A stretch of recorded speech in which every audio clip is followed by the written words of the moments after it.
Hi, everyone. You're listening to the Simply Smarter podcast.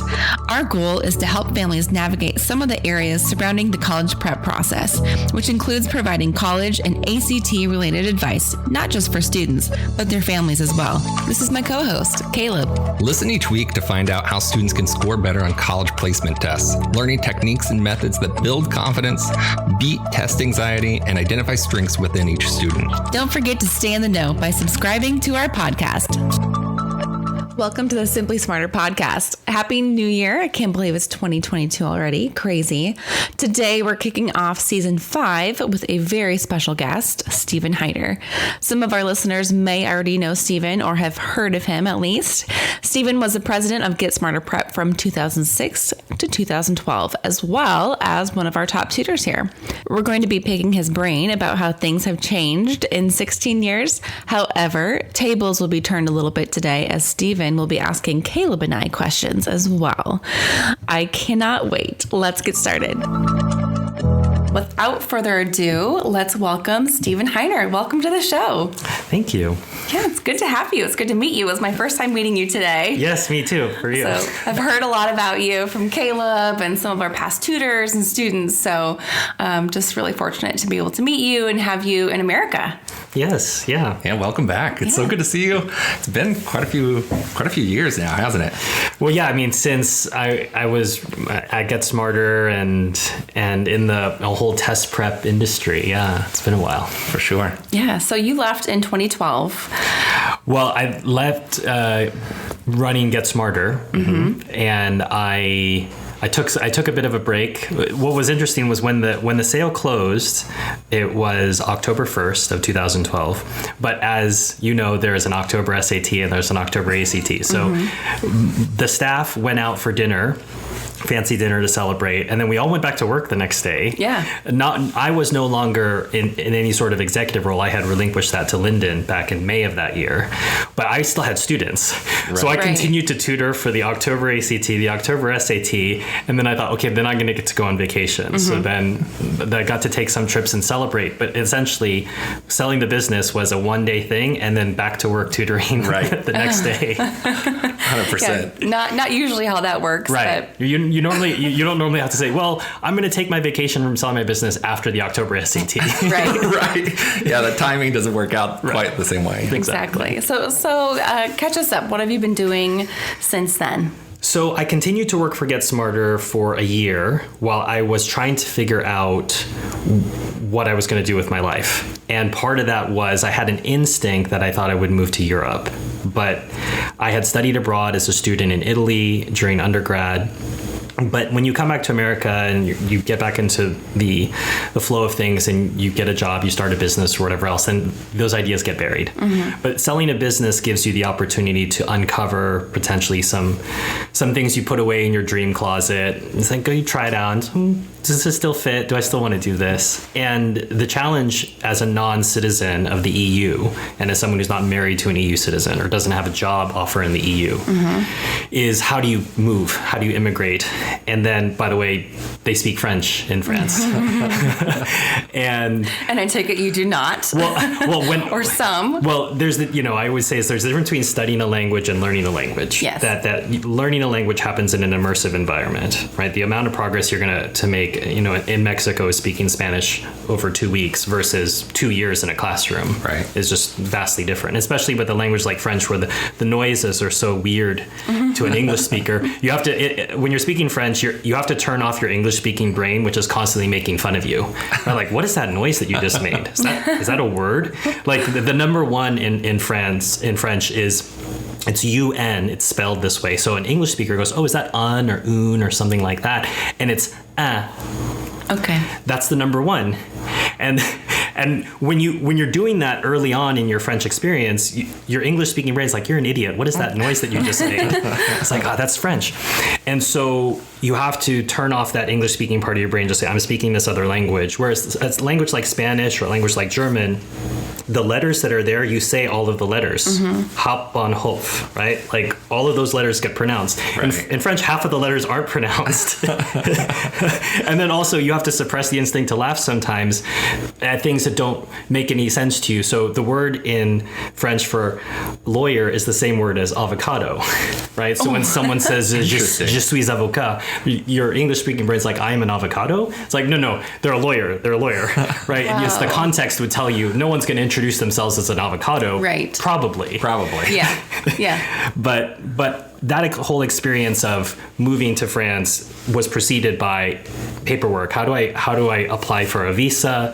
What do I have to prove to the French government that they're going to let me in? How do I renew that visa? How do I get the right to start a business in that country? So when I did all that paperwork, I continued to work for Get Smarter way before remote was cool. Right. Before we were tutoring remote at Get Smarter for years before anybody knew. And part of that was I had these families who I tutored the older children, and they're like, well, Stephen's going to tutor the other children. It's like, well, I don't live in America. That's fine. There's this thing called Skype. And so I continued to work for Get Smarter in a limited role while I started a tour guide business. I started a digital marketing agency, and over time, just things moved toward now I have a small boutique content marketing business where I write articles for small businesses. But it also meant changing my orientation that in America, work is such a defining aspect of our lives. And in Europe, it's not in any of the European countries. And just coming down off of that way of life. And, I moved to America when I was 9 years old. So it's very much something that I take for granted. But then you move to Europe and the entire culture presses in on you to think differently. And then you adjust. And then you're no longer pushing in the same way that you did here. I think there's this relentless pressure in America to just keep working. There was a meme I shared on LinkedIn over the summer that, European out of office email. I'm camping in the summer. I'll be back in September. American out of office email. I'm going to have my liver removed, but I will be available by telephone at any time. Yes, 100%, 100%. I mean, I had my vacation reminder set for over the new year, and it felt weird. It felt kind of uncomfortable. I was still checking my emails and responding. Having a child. I mean, 6 weeks is like the minimum. I went back after 6 weeks with Kate, my firstborn, and was still checking emails at the hospital. They called me at the hospital. I will be breastfeeding. However, I will be taking calls. I know. Like, come on. With my other hand. Leave me alone. That was not for Get Smarter Prep, by the way. Thank you. Previous company. That's it. And if you try to explain that situation to a European person, they would just look at you like you're from Mars. Yes. Yeah. That's just how we are. It's different. Yeah. It's neither right nor wrong. I think in a certain sense, you just have to come to realize that we've created societies for ourselves based on the values that we have, and that's just how it is in these different countries, and you can decide what you want to do with that. That's right. And how is the stress level over there? So now we're talking about work-life balance. What is this stress you are? Right. Exactly. It's totally different. Whenever people come to Paris and I show them around, and we're in a park and it's Tuesday at 11 a.m. You know what the first question an American asks is, don't these people work? Right. Because the idea that you would be at a park on a weekday morning is a crazy idea because it's such a luxury. And if you think about that, and what is the counterpoint to that? It's like, well, what is life about? Is life about paying bills and going to work every day and then you die? Well, apparently, because the very first question is, well, why are these people here? It's because it's a sunny day and there's a park. Part of that, too, is Paris's urban design, that parks are all over the place. So you don't have to drive to a park. Just like driving to the gym is this sort of hilarious exercise. So I'm going to get in a car and drive to some place where I'm going to exercise in a room. So parks are everywhere. So businessmen can leave and have a lunch out in this sort of open area. Or if they say, I'm going to take a break, it's not a 15-minute break. break and we're going to need you to clock back in at 10:15. Right. That there's no such sort of thing. Chris Rock has a very funny bit from years and years ago. He said, even in jail, you get an hour lunch. He's like, I just need to go to jail so I can get an hour lunch. And it's been parodied numerous times in American comedy that, by the time you get to Subway and pay and try to eat it on top of your computer and then like you spill Coke on your keyboard, that this whole exercise, it is not a lie that the French take minimum 90 minutes for lunch, sometimes 2 hours. That is every day. Wow. And when you insert this pause, then there's this division of we're going to do some work in the morning, we're going to do some work in the afternoon, and then we're done. Mm-hmm. It's such that even in places like in Germany, there's a law that the companies can't email you after 5 on a Friday. The servers have to be turned off. Wow. Okay, so I'm watching Emily in Paris, right? Have you seen any of it? I have not. Okay. This is a Netflix show? This is a Netflix show. It's season 3 or 2. I don't know. Season 2, I think. Anyway, that's the thing. I mean, they take really long lunches, and she was trying to work on the weekend, and her coworkers were like, what are you doing? Stop it. Don't work on the weekends. It's not a thing. And it was just so ingrained in her because she's, from the United States. And so you work all the time as a 20-something-year-old. You work all the time. So, I mean, that does parallel reality. And again, it goes back to what are our values, and a lot of people will, because the idea is if you're not moving at America's pace, it must be because you're lazy, right? So and whether we like it or not, it's subconsciously implanted in our heads. Sure. I'll admit to it. But then you get there and there's a reality of, well, what is the end game? What is all of this for? All of this is for, I have a life. I have been, I've come into this world and I will die someday. And what is it that is going to be my legacy? And at whatever level, whether that's you have children or you don't. And in Europe, because they've been around so long, thousands of years as a civilization, there's been a sense of, okay, well, we built out the land, we have farms, there's stuff that you can do. But America, we have been hustling since the beginning. I've got to clear the forest. I've got to shoot some game. I've got to plant some corn. Well, that's never really ended, at least mentally, because and what's wonderful about that, I mean, I myself was an immigrant to the U.S., even though I was already a citizen, that there's a tremendous energy that comes with that. That, okay, we're going to do this. We're going to build this business. I mean, Get Smarter is at a location now that it didn't used to be, and at that time, if you looked south of this street, it was nothing. Right. And now, every time I come, when I was driving here today, I was like, oh, there's a Chewy's here now. Okay, well, that's great. Yeah. But there's always this new growth and development. And that's part of this irresistible American desire to grow. And we've never, even though the frontier has been settled and that's done, it's in our DNA, and that's part of we draw people from all around the world to America to have that. The problem is that means it's never good enough. In France, in Europe, they've done all that, and it is good enough. Right. So there's this, and Paulo Coelho tells this story of this Mexican fisherman very famously, that this American comes down, has a wonderful time, and he tells the Mexican, you know what you should do? I had this great fishing trip with you today. You should invest in a couple boats, and then you could build a fleet, and then one day you could sell it. And then the fisherman's confused. Well, why would he do that? Says, well, so you could have more free time. And he says, oh, you mean like I have now? So that I can fish? So that I can fish for a living, spend time with my kids, spend time with my wife, and play guitar with my friends at night. So I need to build a business in order to have the life that I have now.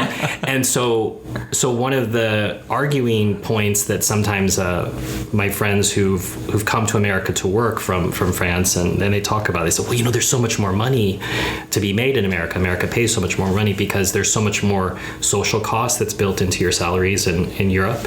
So the salaries appear to be much lower, but there's all these benefits that we wouldn't possibly dream of in America. But whatever the compensation is, it's a different cultural mindset. The idea, like I said, that the email servers would be turned off at Volkswagen on Friday afternoon, and that the corporation buys that. Right. So the corporation didn't have to be bullied into it. Right. Like, yeah, that's fine. We won't email you. But I think there's a cost and benefit. So part of that benefit is, okay, well, we have the country that we have. are we ever going to get time to enjoy it? And I think that's, if I would challenge any of my fellow Americans to have that question about, because you're free to build the life you want. Just because the culture is around you that way, it doesn't mean you're forced to think that way. But I think it's quite difficult to escape it unless you've been away for a while.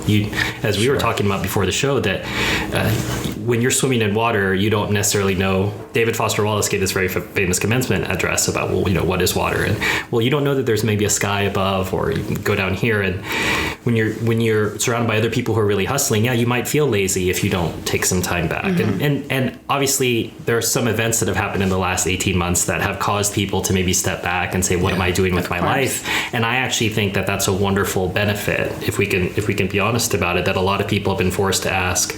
They were forced to slow down. They were forced to stop and say, well, what is it that I am doing with my life? Right. Am I happy about that? And I would not change that for anything. If it took a really weird, catastrophic, tragic event, I am happy to do that again. If it meant that some people changed their lives for the better. Right. Well, it looks like we're all moving to France. So, and sadly, this is our last episode. I hope you enjoyed it. If you want bread that is French level quality, Black Dog on 87. Love Black Dog. Amazing bread. We're big Black Dog bakery. By the way, listeners, I have now checked the local knowledge box that precedes every Simply Smarter episode. Which I was afraid, am I going to be able to pull this off? Yes. About the tip for Black Dog. There's Ibis Bakery that's attached to, right? So the care. When I bite into that bread, I taste the love that is normal at every French bakery, and it's delicious. So if you didn't know about it, we just shared that secret with you. Oh, it's delicious. It's fantastic. I love it. Well, you wanted to ask some questions to us and kind of turn the tables. You were here from kind of the ground up, and you were wondering, in the past 10, 15, 16 years, what's changed? Right. So I've been listening to these episodes. It's funny. I always wonder if you look at your numbers and say, we have a listener in Hungary. It's like, no, that was just me. I was walking in Budapest that day, and I was listening to an episode. And as much as we'd like Simply Smarter listeners in Hungary, that listening to you all talk about these changes, I just like, oh, that's really interesting. I've been out of it for so many years and then there was this major event that happened last year. Right. And so you've been subject to a number of changes that happened prior to COVID, and then COVID obviously changed the game, continues to change the game. So I was curious, just as a regular Simply Smarter listener and as someone who was in the industry a long time ago, what's changed. And I suppose with it being the beginning of the second semester, and this would be an admission season, that might be a logical place to start. How has admissions changed? I would say broadly first in the last 10 years, and then because you've had some episodes where you're talking about resume and what your personal brand is and what you can do, but maybe start with the more recent, what's changed for admissions in the last 18 months. Man, everything. where to begin with that? I think over the last 10 years there have been some kind of subtle shifts and changes in the admissions process, but nothing like we've seen over the last 2 years. And this is one of the biggest challenges I think for families is the fact that the decisions are getting made so late in the process. Yes. Right. I think that is one of the biggest obstacles in order to make good decisions. And colleges aren't deciding what's going to be required for the next class until April, May, June, at the end of junior year, right? And you know our world. Like we love working with students during that junior year, helping them prepare for what's lying ahead and knowing kind of how am I scoring, what kind of schools can I actually have on my list, what is a reach school for me. At this point, students don't know until kind of almost too late in some cases. We work with more seniors than we've ever worked with, like ever. This past fall, and it's because they finally realized, oh shoot, we do need to take the test, we do need to prepare, we do need help with our college essays, those kinds of things, and it all happens so much later than it has ever happened before. I think that would be one of the big pieces. And then just so many schools going test optional. I think that's been a big piece that not only for us, but just for students to try to manage and figure out what that looks like. When I feel like you had an explainer, am I wrong? You had an explainer episode about, is test optional really optional? Right. What does that really mean? Test option, it means so many different things. Every school treats is it different. Yeah, almost. Right. And do you see these changes becoming institutionalized or just an adjustment to this current period? I think, so from our conversations with the universities, we think that, I think it's a temporary thing. I think there's still assessing, right? The first class was 2021 who kind of went this route with test optional for these schools, and they were kind of forced into it. And now they just had the end of the first semester, so they're assessing like, how did our students do? Did we have a larger number of students fail classes than normal? Because they have all the historical data, right? So they're finally just now, like literally this week, probably looking at all that data. And I don't know if they'll make a decision sometime this spring. I think it'll be after the end of the year, but I think they'll start leaning one way or another. And I think a lot of the schools, and again, I think on top of not having scores for a lot of students, again, what were they making their decisions based upon? I think that's the biggest thing, right? Like there was no extracurricular activities for a year. Right. What did grades mean? Like, I don't know. So many schools are still pass fail. But ironically, in 2021, they had ACT just came out with this like last week. They had a record number of students taking the ACT, over 1 million students. Yeah. Which is higher than it's ever been. So students are still taking the ACT regardless. Well, and that gets me to a second and third part of that. So you answered from the institutional perspective that part of the question has been regarding the Great Resignation. What am I doing with my life? What am I doing with jobs? But the question for students is, okay, is college the path for me? Maybe parents like, do I want to spend all this money for you to go to school on Zoom, I suppose? Have you seen a shift in student thinking about college, timing of college, parent thinking about spend at college experience, pause? I think we saw that initially. Again, even locally, like KU was down about 10 or 11% in enrollment in fall of 2020. People just deferring their registration for a year because everything was going to be online, and students just didn't want to do that. No. And they just hung out for a year?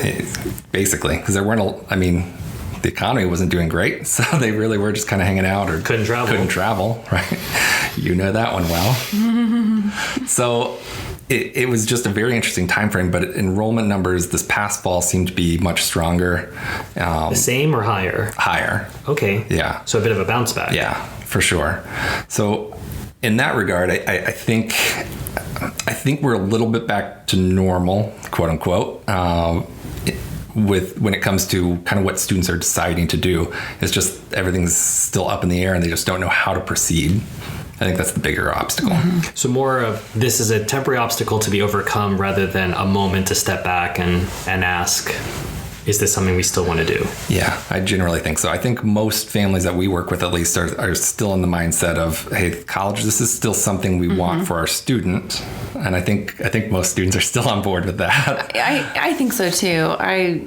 We've been in our neighborhood for 5 years, and I've kind of watched this group, they're now juniors, grow up, right? And all of them are taking the ACT. All of them are looking forward to going to college. And so this has been on the horizon for their whole life. Yeah. And now is the time to act on this. And they're all looking forward to it. They're all really excited about it. So I think COVID was, a slight pause, but in their future, they always knew that college was still going to be an option no matter how they get there. Yeah. And everything is still moving forward with that. That's really interesting. So obviously test scores have changed a lot. So they had changed in the, I don't know what to call it, the early era of Get Smarter, that there was a change to the SAT. Right. And then you've already had other episodes, so I don't want to go back over that ground. But how, you could say broadly, have the tests changed since my time? So let's say 2012, 2013 to now. Do you see an evolution continuing, or is this sort of a change that they make and they're like, well, we don't really want to do changes again for a while, or is the velocity of change increasing over time? Yeah, ACT has been pretty consistent about this for decades, probably, where they just make small incremental changes along the way every couple of years. We haven't seen a lot. I mean, from 2012, there are 6 science passages and not 7. So little things like that, but same number of questions, same amount of time. There have been one of the changes in ACT that they have done a little bit more of computer-based testing. So like Blue Valley 2 or 3 years ago, every student took it on a computer, which I think the school district learned was a mess and a poor decision, and decided to kind of go back to pencil and paper. So I think that's one of those things that ACT is still trying to do. I don't know if you remember back in 2012, we were sitting around and ACT said, by 2015, 90% of students were going to be taking the test by computer. Right. Here we are in 2022, and it's still only 10% or so. Whoa, let's pause there for a second. No. 2022. How did that sound? Here we are. What? I didn't screw it up. I thought I would. I'm so impressed because I'm certen Jill and I are going to screw it up at some point. Refer to this year, 2021. Like, so thank you for setting the standard there. Other than that, ACT introduced something new in the reading section this year, where there is one passage with 2 or 3 questions dealing with a graph or a chart, which is kind of mirrors the SAT, and we'll get into that in a second. Okay. So nothing huge. Content-wise, math, it's still basically the same stuff. We've seen more ellipse questions. Which is kind of interesting, kind of fun. Yes. Because if you know it's pretty easy, but if you don't, oh shoot. There have been some interesting pattern questions and things like that they've introduced. Kind of things that I've seen on GRE and GMAT for a while, but kind of fun. SAT, on the other hand, in 2015, they did their complete redesign again, right? When Get Smarter Prep started, they had just gone through the first redesign, they moved from the 1600 to the 2400. Mm-hmm. I want to make sure I got my numbers right. And got rid of the analogies and all that stuff, right? Right. Well, in 2015, they moved even further away from what they were doing and got rid of all the vocab and all of that, which made the test completely different. It's back to a 1600 scale. But with that, now you have 2 math sections, one with a calculator and one without. That makes up half of your score. So it's kind of interesting. In the past, pre-2015, most students who were stronger in math tended to do better on the ACT. And now it's shifted a little bit because the SAT is half your score is math. Mm-hmm. The other half is reading and then the writing and language sections. So it's been fascinating in that way. Pacing, students still have terrible time with pacing on the ACT in general.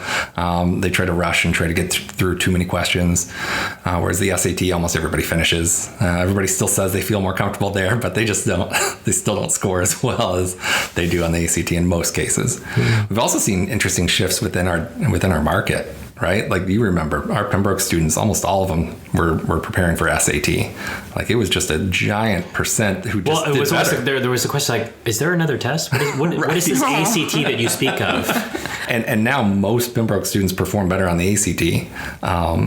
It's just these little shifts that are happening because of the big shift SAT made, just within what we see day in and day out. So it's kind of interesting. But if I could wave a Get Smarter flag a little bit, I would say probably that's some consumer education happening in the market. There's a little bit. Cough, cough. That's, getting people to understand that, there's no brand name to the test. That, yes, okay, one is in New Jersey and one is in the Midwest. And, right. Yes, things that are on the coast are better, ... whatever that means. and that the one that's on the coast has to innovate and be cool and exciting all the time. And the steady Eddie Midwestern one's like, no, we're not going to change it. Yeah. Right. Yeah, we're good. We're in Iowa. This is how it is. Yeah. The schools have also had to adopt in the most recent time period with remote and in person. So, what about? And I think I had alluded to the fact that we were doing remote before it was a thing. That how has your student mix changed and it continues to evolve? Yeah, it's been fascinating. Our families were very gracious and very willing to go with us early on in the pandemic. We did a lot online, of course, but as soon as businesses were allowed to open again, a large majority, I'd probably say in the summer of 2020, probably 70% of families chose to still be in person. And it just, again, online I think is great for a lot of people, but I think the experience that students had in school, and again, I recognize this, I'm not sure if everybody else does, but one-on-one tutoring online is very different than a classroom setting online. And I think that our tutoring, our numbers were still very strong during that time frame, but people just wanted to be interacting with humans. I think was part of it, and I felt like they believed that they learned better in person. So now it's probably 95% of our business is still in person. I worked with a couple students from Texas and Chicago recently, but most of it is local here in Casey. Well, I do think, as you say, it's context. Obviously, online tutoring works because we've done it and we watch the scores go up, and that happens. But you can't ignore the context. Well, if it's online all day, and if I've got 9 hours of online, and then I've got to do another hour and a half online, there's literally things like eye strain, and I'm tired of this. And so we forget sometimes that yes, we can be effective. It doesn't mean that it's a great experience, though. And part of how we're getting kids to do school stuff outside of school hours is by making this fun and by showing them, hey, I know that math isn't quote unquote your thing, but we're going to show you how to do this. And part of that camaraderie and part of the ability to get through to the student is doing that in person. And it's hard to get them sort of ginned up and excited over a camera. As I say, it can be done, but I tend to They're be also more of a challenge. Distracted. I mean, they could have their phone sitting right here. Or their sister could walk into the room. Or the dog is, Yes. Yeah, there's so many distractions. Yeah. To your point, though, I think you'll appreciate the story. So a family who lives in my neighborhood, they came through in the fall, and they were great. They were a really fun family to work with, especially since I know them to some degree out of work. And after the first session, the mom called me and said, you know what? My daughter had no idea it was going to be fun. She was kind of dumbfounded. And it was just kind of that idea, like, we do try to make it more accessible and more enjoyable. And it's not just like just memorization and just sit here and do what we say, and it's very interactive, and you can think differently, creatively. Kids have their prejudices too. They don't realize it could be fun. Right.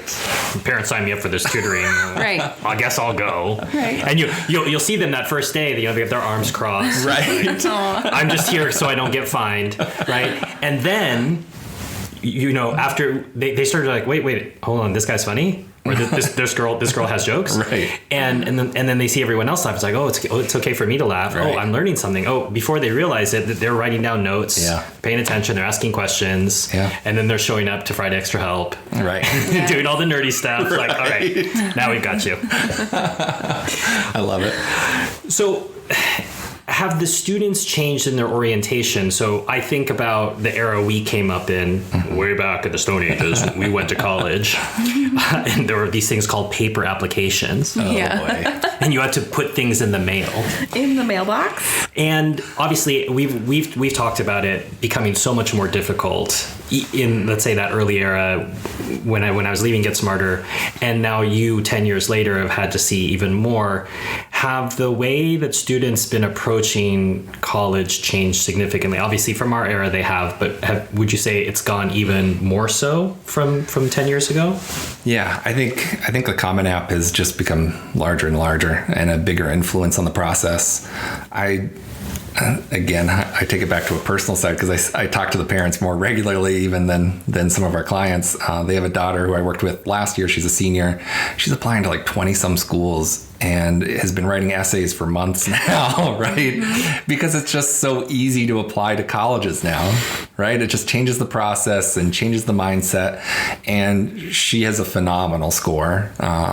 And is very bright and very likable, and she just is stretching herself. She's trying to find the right school for her, and hasn't been able to visit a lot of them. They've gone to probably 6 or 7 so far, but I mean, that feels exceptional to me. It's an outlier, yes. right? Because I think so.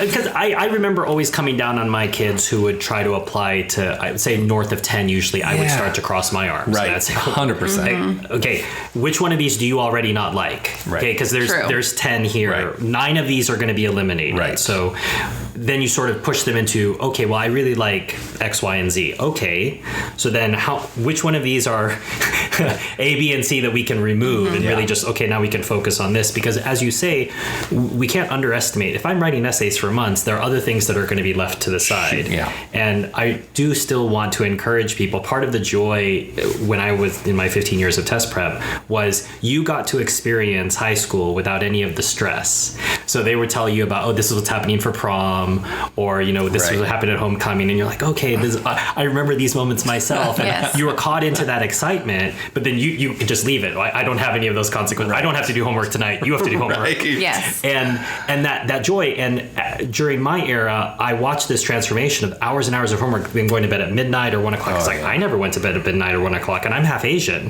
right? Like, I would still get to bed at a reasonable time period.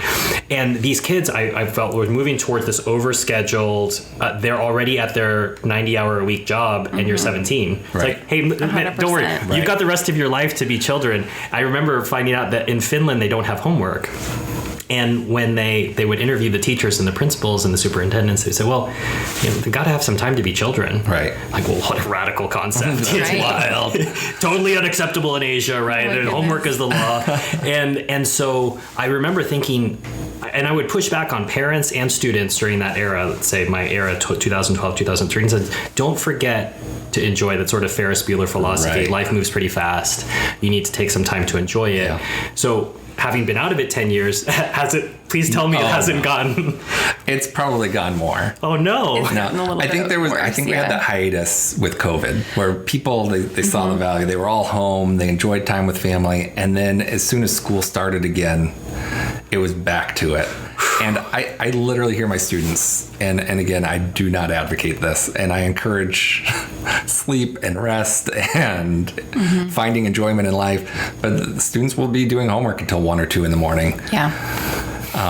And they're doing a lot of extracurricular activities, is anything that they can do. So I've seen more burnout this year. It was interesting, actually, when school started in 2020, just the adjustment of like going back in person and the same rigor and the same demand, because I think That very long summer slide. Right. Because with school online, I mean, most students were doing their work in an hour or 2. And They were nothing serious. Done by 11 o'clock. Yeah. Right. And there was a serious fatigue in students in that time frame. You'll also find this interesting. Even some of the highest scoring students, it was interesting to see the gaps that they had in their curriculum, especially if they were taking Algebra 2 during the spring of 2020. Okay. Just the things that we just have always taken for granted that everybody knows this, and they didn't. No. Yeah. Wow. So Yeah. it's interesting. I had 2 students from the photo shoot that rode with me to the photo shoot location, and just having a conversation with them and listening to them, they said the exact same thing, where like, we actually didn't learn this. It was skipped. Like, we didn't learn this, and then we're supposed to compound on, keep on going. So we had to teach ourselves, or again, like, they were up until midnight, 1:30, and I looked at them and said, you gotta be kidding me. Are you serious? Like, are you starting at 11, or when do you start your homework? Like, while we have our sport, and then we have spent a little bit of time with our family, we eat, and then we start our homework, and we have like 3 to 4 hours a night. I was blown away by that. Blown away. We definitely had it easier. I think. I remember doing a lot of. I was busy all the time. I mean, I had AP. I played sports. I played sport every season, but I did not. I did not have 4 hours of homework a night. No. I just didn't. I think I probably averaged 2 or 3.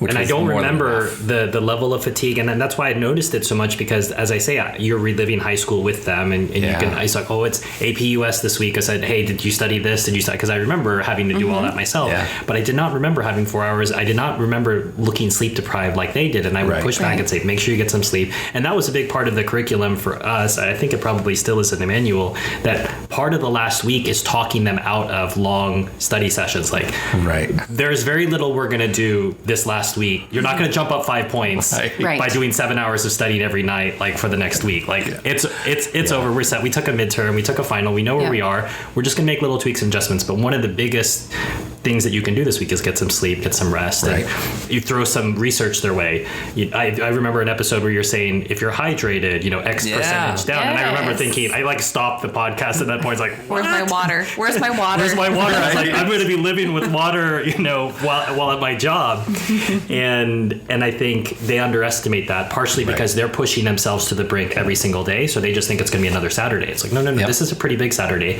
And I know that I'd be willing to lose your homework on Thursday and Friday if it means you get a little bit more sleep in the final 72 hours. I will take it, and I will go to your parents to make that case. Like, I'm okay with them not finishing their homework on this Thursday and this Friday, so we can reap the fruits this Saturday. Come beat me up about it. So that's a good point. I had a couple students that I had to battle in December to get them to not study Thursday, Friday. I told them, like, maybe review some notes until 4 o'clock, like after school on the Friday, and then just nothing. Just enjoy the evening. What are you talking about? And it took a lot of convincing. Join us next week as we continue our conversation with Stephen. Don't forget to subscribe to the Simply Smarter podcast to always stay in the know about all things ACT. See you next week.